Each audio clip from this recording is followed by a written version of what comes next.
right, good afternoon, everybody. Welcome to the open enrollment for calendar year 2020. I'm glad everybody was able to make it out today. With the weather coming in, we're going to try and see if we can get you in and out of here in a timely fashion. But this is the one time in a given year that everybody has a chance to make their election changes for their enrollment, for insurance, all their benefits. Everything will be in effect starting January 1st. And this is the one time you really want to think about what you're going to have for next year. Because once you make the change, that's it for the next year. So what we're going to do today is we're going to go over what we have currently, what we're going to have, any changes that we're going to be going on in the system this year, and try and answer any questions that you may have so you can make the best selections for yourself and your family for your benefits for the next year. Everybody will be required to go into Benefit First and do a full enrollment this year.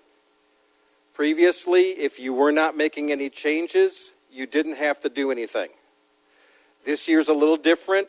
We have a brand new insurance carrier for our life insurance products. We're going to go over all the benefits for all of those. But because of that, we're making everybody go into the insurance enrollment system on Benefit First. You'll have a list of all the products that you currently have, and you're going to have to re-enroll in all the products, just telling us what exactly do you want for your benefits for 2020. If you're adding a new dependent that you did not previously have on the insurance, you're going to be required to provide the dependent eligibility information like we've had before to prove that they are your legal dependents going forward. For children under age 26, it's a copy of the birth certificate.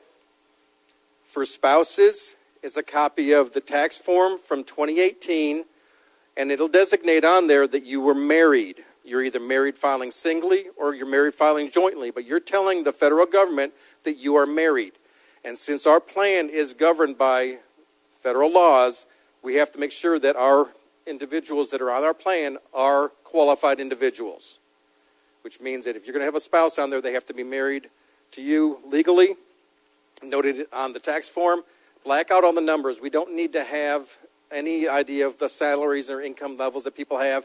We just need to know the names of the individuals and that you're married. So we'll need the tax form for the spouses.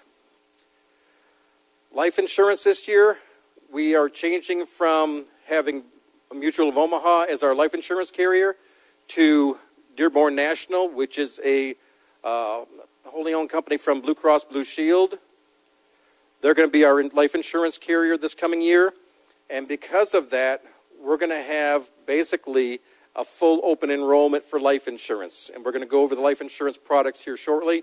And you'll understand that you can actually enroll in life insurance products this year if you hadn't done it previously. And a lot of the times, you won't have to worry about filling out the medical questionnaire, as long as you stay under what they call the guaranteed issue amounts. All right, going forward. Now, we had a meeting about a week ago where we were talking to all the people that currently have Aflac products, letting them know that going forward, any products that you currently have that are under the Aflac umbrella, they are going to be billed to you through deduction through your checking account or credit card. The forms are over on the table, and they're also online on our website under the HR for Everyone. But all your current products are individual products, and they will be billed individually from home. They're not going to be payroll deducted going forward. We do have 2 new Aflac products that are going to be billed through payroll deduction, a group accident policy, and a critical illness policy that does have some cancer coverage to it. It is not a cancer policy. So those of you, and we've gotten a lot of questions in the last week, those of you that have an individual cancer policy, you might want to think about just keeping that and just working on the home bill on that one, because that is the best coverage versus the critical illness with a little bit of cancer coverage on it. So that's another thing to kind of keep an eye on for this year. And then flexible spending and your health savings accounts need to be re-enrolled annually. So if you want any money coming out of your check to go into flexible spending or the health savings account for the high deductible plan, you need to re-enroll in those on an annual basis. Those are IRS requirements. Okay, so the benefits that we're going to be offering this year, just like years in the past, nothing has changed on our medical, dental, or vision plans. Those are staying the same. The basic, supplemental, and dependent life insurance products, again, they're going to be going to Dearborn National coming up, and there are some differences on the products this year. We have the long-term disability optional buy-up program that's available to the employees again, flexible spending accounts, and then the voluntary benefits being the accident and the critical illness from Aflac. All right, again, everybody has to go into Benefit First this year. You have to go in and do a full enrollment. Danae will be sending out the letters for everybody so that you'll have your user ID and password information on that. The letter will also tell you what benefits you currently have so that you can consider what you want to have for the next year. If you haven't gotten a password, you can always hit the Forgot Password button if you can't remember what it was before and just reset it. We do ask that employees review and update your emergency contact information on Benefit First. We've had 2 instances this year where we were having to try and track down the family member of an employee, and the emergency contact information was not completed. We had no way of knowing who the emergency contact information was supposed to be, and we just had some situations come up that really could have been avoided if we had all the information in the system. So please complete your emergency contact information so it's updated.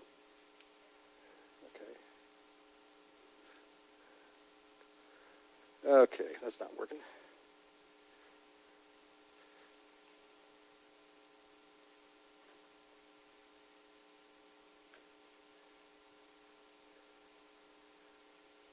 Okay, to be eligible for the benefits, you must be a full-time employee, working 40 hours a week or more.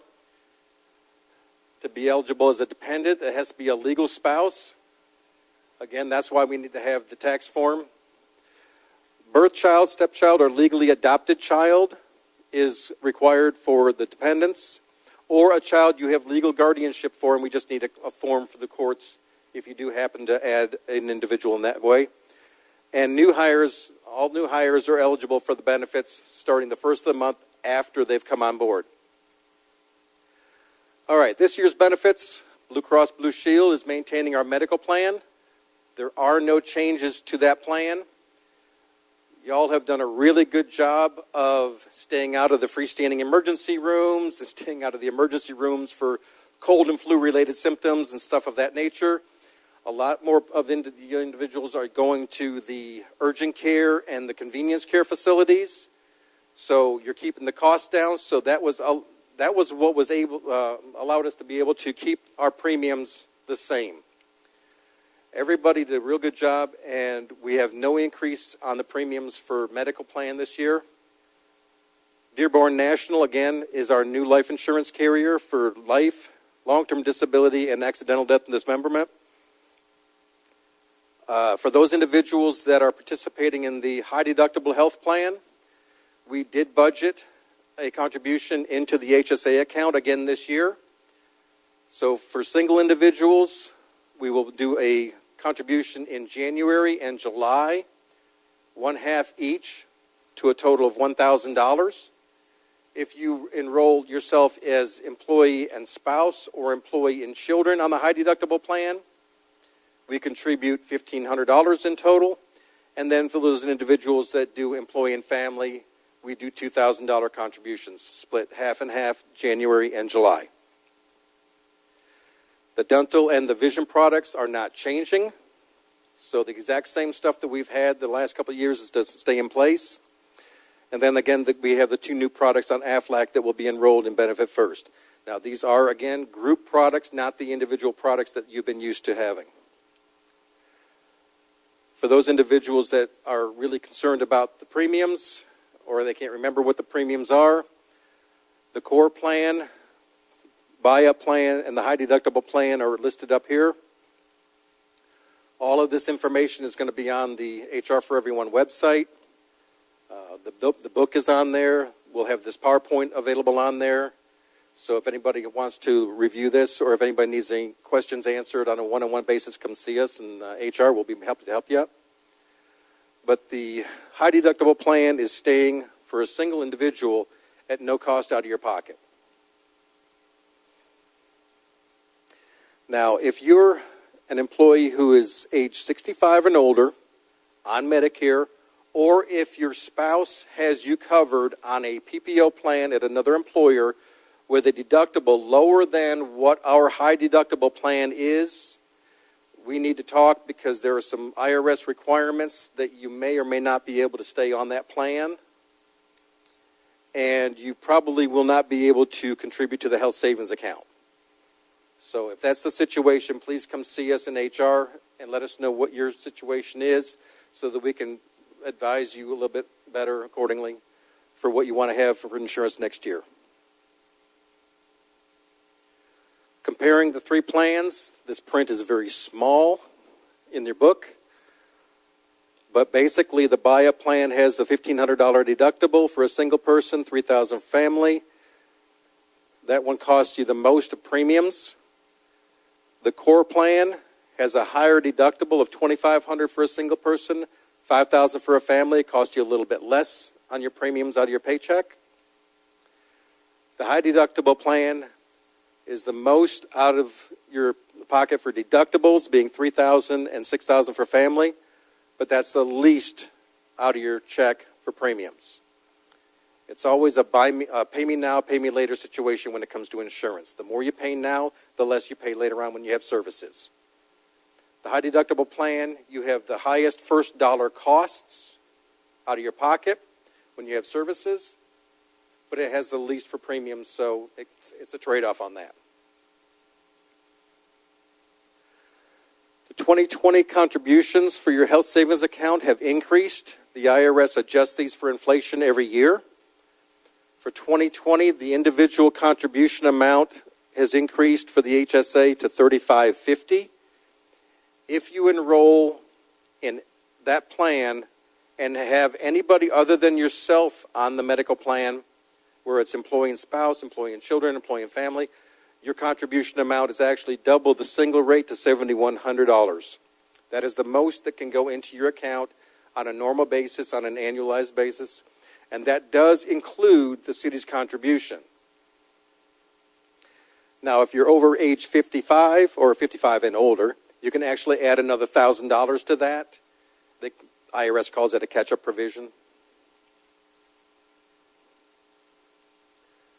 Any questions on the medical?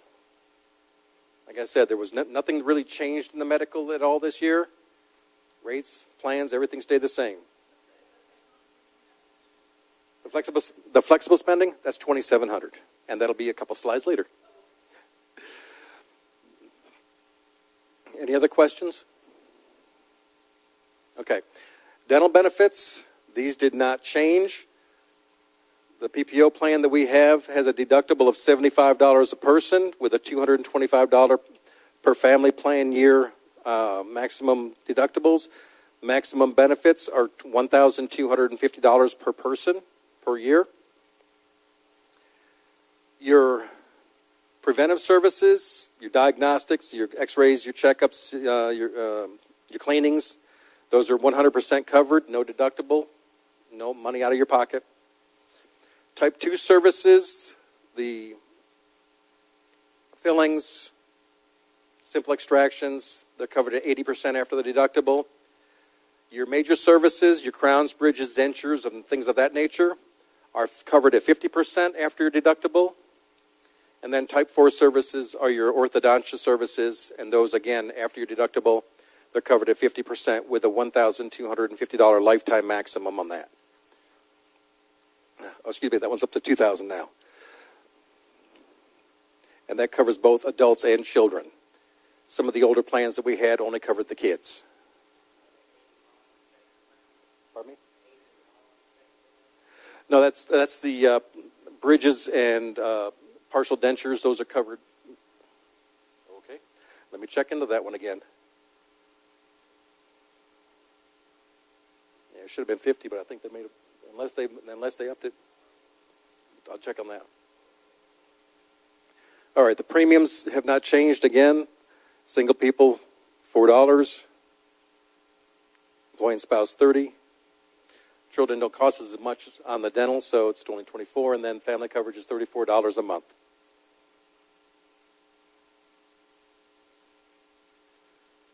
All right, the vision coverage.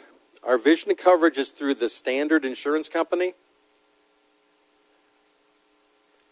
They use the VSP network of providers. It's actually the largest network of providers in the United States. And it's mainly a discount program. So you get discounts for the exams, lenses being either contact lenses or glasses, and then the frames.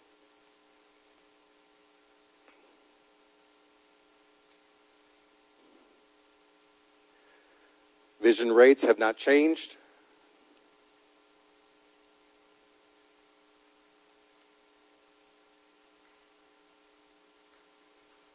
Okay, and then now with the life insurance for Dearborn National.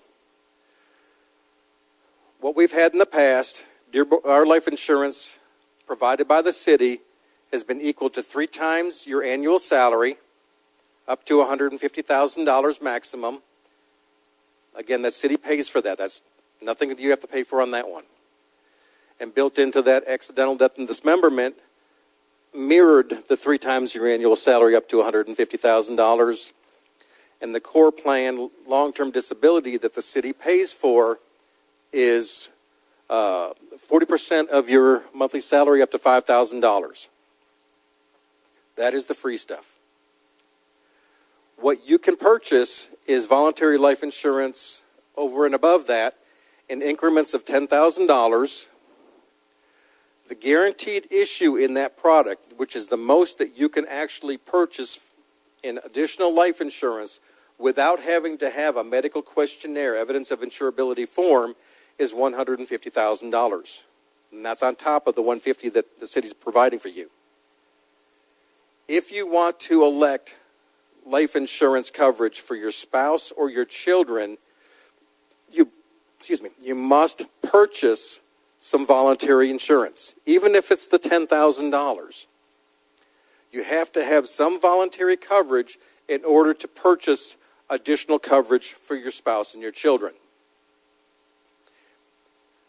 The maximum insurance benefit that you can have is $500,000, not to exceed 5 times your monthly or 5 times your annual salary. They also have a voluntary accidental death and dismemberment benefit, which matches the life insurance plan design.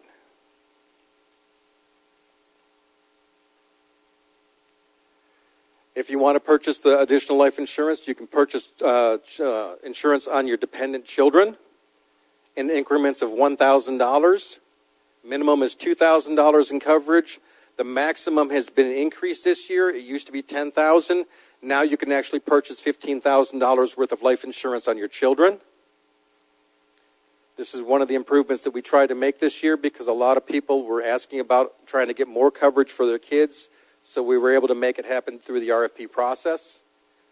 But you have to have some voluntary life insurance on yourself to be able to cover the kids.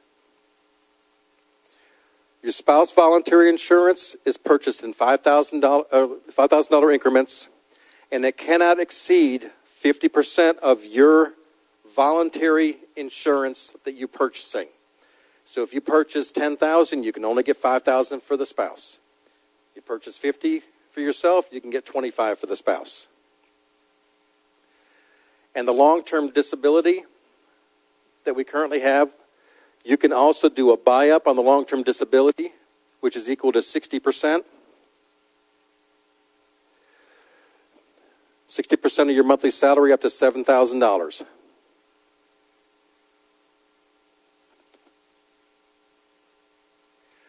Okay, this again is small print, but basically, if something happens, who gets paid? The only reason this slide's up here is we had 2 people ask that question last week. It's like, okay, let's put a slide in here. If something happens, this is the person that gets the money. I think they were making sure that the former spouse didn't get the money and it was going to go to the kids or whatever. Something funny. But again, the disability and the accident life insurance products. Yes.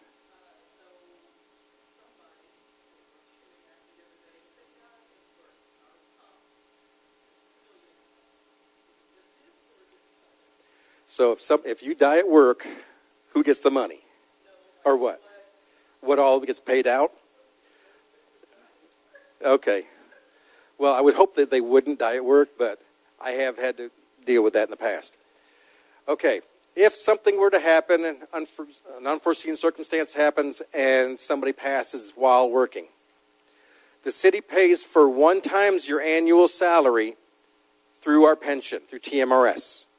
That gets paid to the beneficiary who is listed on their enrollment form as their beneficiary for their pension and so on. The city pays for 3 times your annual salary up to the $150,000, and that's paid to whatever beneficiary you have listed in Benefit First. And then any voluntary benefit, any voluntary life insurance that you have purchased gets paid out as well. Did that answer the question? Okay. Please don't die at work. We like having you around. Okay. Any other questions on this one so far? Okay. Yes. Well, the same answer would be if you were to die outside of work, the same thing applies. And then you've got accident policy. If you were to die in an accident, with the information on the death certificate, police reports and stuff, then there's an AD&D rider that pays another benefit, the accidental death and dismemberment benefit. Plus, there is an AD&D policy that's voluntary, and this is what we're getting to next. With the life insurance, you can purchase a voluntary AD&D policy, just like having another accident policy, but this one pays in a different fashion. And we've got a whole table of how the benefits pay out, but basically you can purchase $10,000 to $500,000 AD&D benefit in increments of $10,000. You can do it for yourself only. You can do it for yourself and family members, being spouse and children. There's 2 different rates in there, and that's per $1,000. Plus, some of the AD&D features, if you're in an accident, a car accident, and it's reported in the police report that you had your safety device on, your seatbelt on, it pays another benefit. 10% of the policy up to $25,000. If your airbag inflated, you had airbags in your vehicle, they inflated and you still passed, there's another benefit because your vehicle is equipped with safety equipment to prevent some of this from happening. Sometimes it doesn't work. Sometimes the accidents are too severe, then something happens anyways. It still pays the additional benefit on top of the life insurance that it's going to pay for the AD&D. So that's another nice little benefit that a lot of people don't even look at. They don't look at the additional AD&D policy to see all of the different things that are covered to see whether that's a really good benefit for them. Take the time, look through the products literature that we've got. We've got it available here. We'll have some in HR. We'll have it online. Look through the product literature to see if there's anything in there that you really think would be beneficial to yourself and your family. It's important. All right, any other questions before we go on? Okay, flexible spending. Nothing really has changed in flexible spending except the medical flexible spending limit has gone up to $2,700 this year. Whatever you elect, they will divide it in 24 payments throughout the year. You'll have that full amount that you'll be able to spend in the beginning, anytime throughout the year, and then just repay back the system. But services must be rendered before flexible spending will reimburse you. You can't pay for a surgical procedure, as an example, get reimbursed, and then have the procedure later on. The IRS says the services must be rendered before you can get the reimbursement. For those individuals that want to use the dependent care flexible spending, that amount is still $5,000. And the dependent care flexible spending is done a little bit differently. On that one, again, you can only get reimbursed after services are rendered, but in the dependent care, you can only get back the amount of money that you have contributed. So if you put in $100 a paycheck, and after a month you've got $200 in the flexible spending, but your daycare was $350, you're only going to get back the $200. You're not going to get back the $300 that you spent. You can only get back what you have put into the dependent care flexible spending. That's the difference between the dependent care for the children, for their daycare services, and flexible spending for the medical. And the flexible spending for the medical includes dental and vision. These are for qualified, out-of-pocket expenses that you've had to pay to have these services rendered. Does that make sense? Okay. Yes. The question was, can you put the amount in both in this? Yes. If you have children that are requiring daycare, you can do the daycare one and the medical one.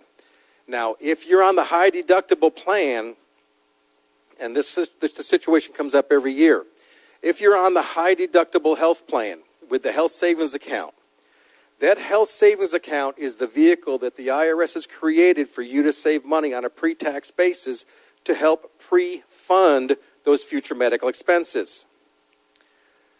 You cannot use a HSA and a medical FSA for medical services. The IRS says the only way you can use that medical flexible spending and have a health savings account is two things. One, you've already exhausted all of the HSA deductible. Our deductible is $3,000. You can't use a medical FSA until you've met your deductible for the year. That's the first thing. And the second thing is they also allow you to use that medical FSA for what they call limited use flexible spending. You can use it for dental and vision only and leave your HSA for your high deductible plan to take care of those medical expenses in that regard. Does that make sense? They've got restrictions on what you can use. The IRS doesn't want you having all these tax-free or tax-deferred vehicles and them not getting all their tax money.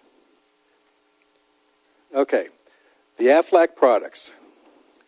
Starting this year, the only Aflac products that we're going to have on a payroll deduction basis are going to be the group accident policy, and the critical illness with a little bit of a cancer rider built into it. All of the rest of your Aflac products that you've had over the years, for those individuals that have had them, will need to be converted over to a payroll, a checking account ACH deposit, or I believe the form also allows you to use a credit card. Now, we do have some letters and some paperwork up there that Aflac is offering a way of doing it all online. And if you do it online and set up an auto draft, you get a savings of a month's premium. But if you've got the Aflac products currently and are interested in continuing them, take a look at the letter, read through it, and then see if that's what you want to do to continue your products. But look at all the products. Again, our accident policy that we're going to have under the group header might be a little bit different than the accident policy that you currently have. So make sure that what you're signing up for is exactly what you're looking for the next year. The products are going to be a little bit different.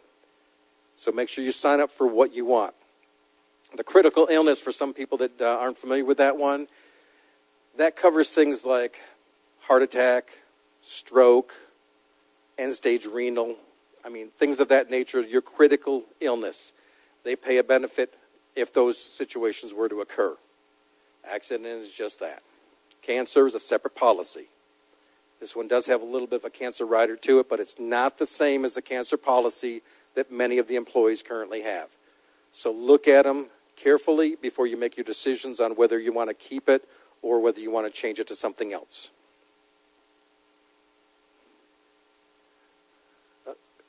Stay. Okay. Again, we always try and reiterate the wellness program. It is one of the reasons why our premiums have been able to be stable for this year. People are doing wellness-based activities as well as not going to the freestanding emergency rooms. But the program for this coming year is going to start January 1st and run through December 18th. If you earn 200 points after you've done the mandatory pieces of getting a physical with blood work and do the health risk assessment on the Blue Cross site, you get 200 points. We're going to add an 8-hour vacation day into your leave banks in February of the next year. And then if you get 200 more points for a total of 400 or more, then there's a financial incentive tied to that. And the financial incentives are all determined at the beginning of the year when we talk to finance to see what money's available to do this. And we'll have the new books for the new wellness program available in December. We will have a Help Me session available for those individuals that need a little assistance with the computer. The IT department has their computer lab reserved for us to assist employees on Friday, November 1st. Just come on over there. We'll sit down with you. We'll help you log in. We'll help work you through the system so you can do your enrollment. We'll be here for those 3 hours. 9 a.m. till noon. It's on the paperwork. What, 3 hours? Yeah. 9 a.m. till noon. That's all we could book was a few hours of time. We would go over to dispatch, but they won't let us in. Anyways, we're going to be there for 3 hours on Friday the 1st to help employees get through the enrollment process. If you run into any situations or any questions or problems, give us a holler. Come on down. We'll try and work with you guys one-on-one. We really encourage the departments to have their admin assist the employees in working through the processes first. If they can't help them there, then send them down to HR. We're always here to help out. But start with your admins. Come to the Help Me session. And then come see us. We will have Aflac on site on Friday, November 1st. We've reserved the Planning and Zoning conference room on that Friday all day, so that if anybody that currently has Aflac products has any questions, concerns with how to change over the products from payroll deduction to auto draft, or if they want to have a question and answer on the comparison between the group accident policy that we're offering now and the current accident policy that they currently have, if you want to compare that, Mickey will be here on that day to answer questions and work with you. Are there any other questions on this? Yes, sir.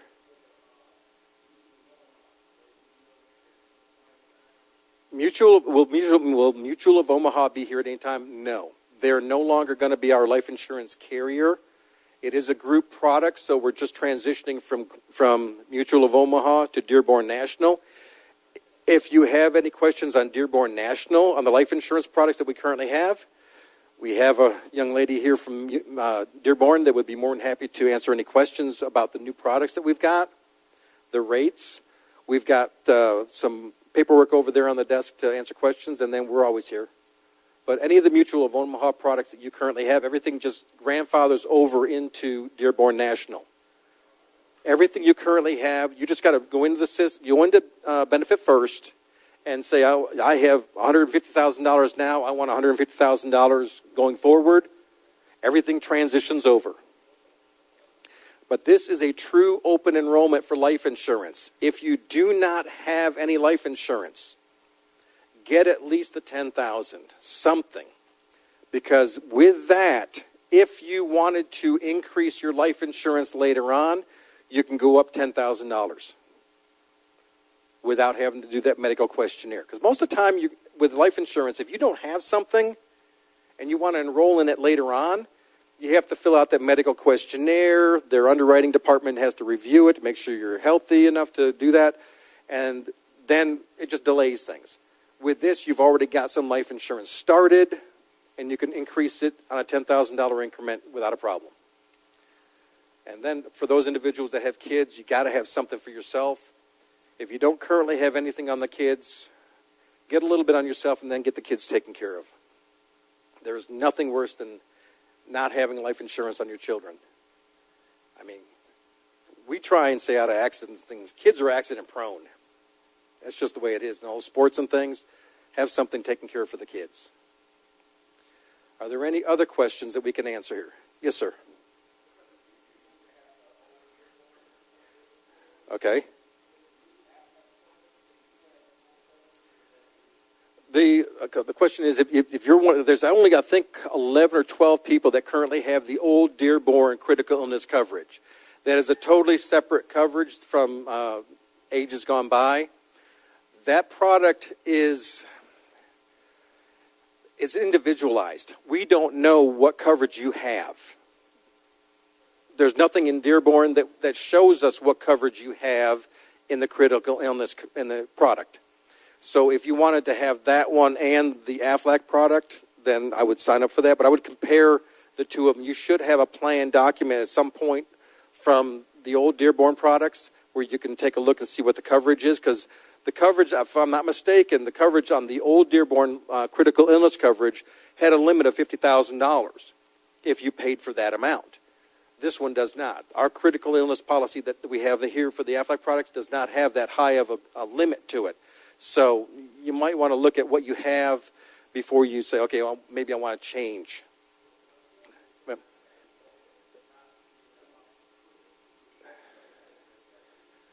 I'd have to check and see if that is allowable on the Aflac coverage, but your product, you'd have to see on your plan document if that is allowable as well. Because each product, each insurance carrier has their own language that says you can be dual covered, you can't be dual covered, and things of that nature. So look in your plan document. I'll look in the Aflac stuff, and I'll let you know on that one. Good question. Yeah, Mickey.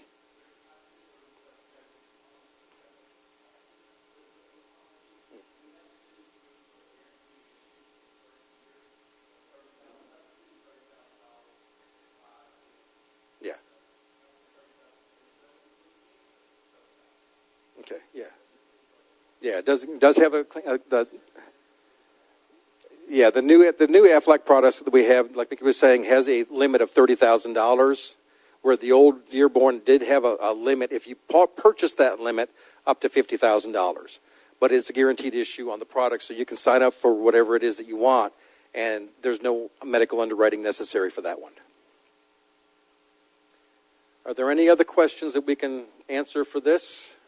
For open enrollment, the process, the products, the coverage, the change, the weather?